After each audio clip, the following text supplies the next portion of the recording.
Today we are going to see Crisis in Orientalism by Edward Said.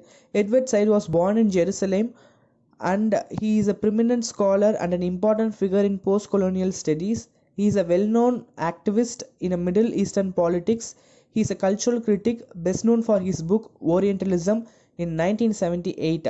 Orientalism means the study of Far and Near Eastern societies and cultures, language, and peoples by the Western scholars. Orientalism by Edward Said is a conical text of cultural studies in which he challenges the concept of Orientalism or the difference between East and the West. Edward Said in his essay Crisis describes the dissimilarity between reality and what texts say about the reality using what Orientalists say about the Orients in the text. Let me quote: "What seems unexceptionable good sense to these writers is that it is a fallacy to assume that the swarming, unpredictable, and problematic mess in which human beings live can be understood on the basis of what books or texts say. To apply what one learns out of the book to reality is to risk folly or ruin," and he handles two situations that favors a textual attitude. One is when a human being confronts at the close quarters something unknown and threatening and previously distant, one has to recourse not only to previous experience but also to what one has read about it. For example, travel books and guidebooks. Second is appearance of success. Edward Said said that this is up to describe the Orientalist. Orientalist means a group of intellectuals from West. For the Orientalist, the Orient was something to be encountered and dealt with a certain extent.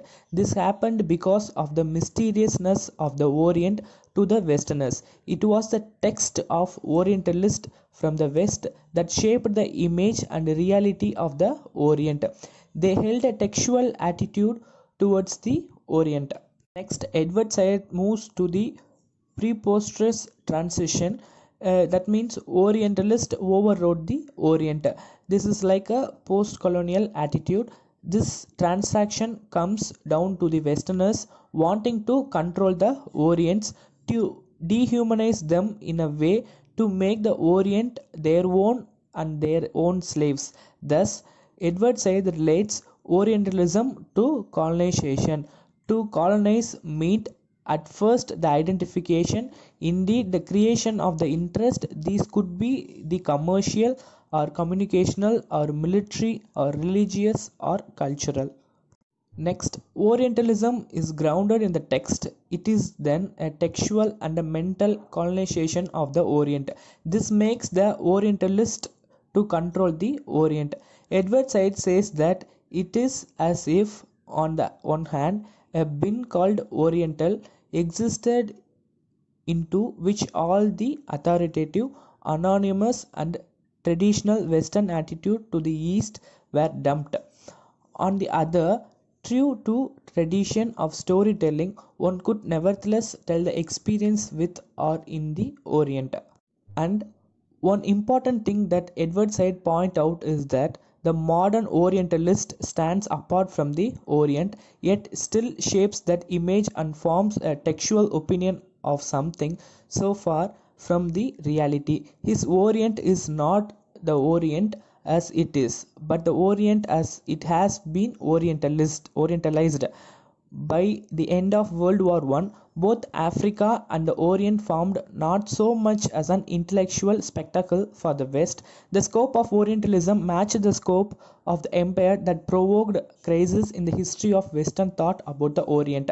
And Edward Said brings out all that a white middle class Westerners believes that it is a human prerogative not only to manage the non-white world but also to own it, just because by the definition it is not quit or quite as human as we are.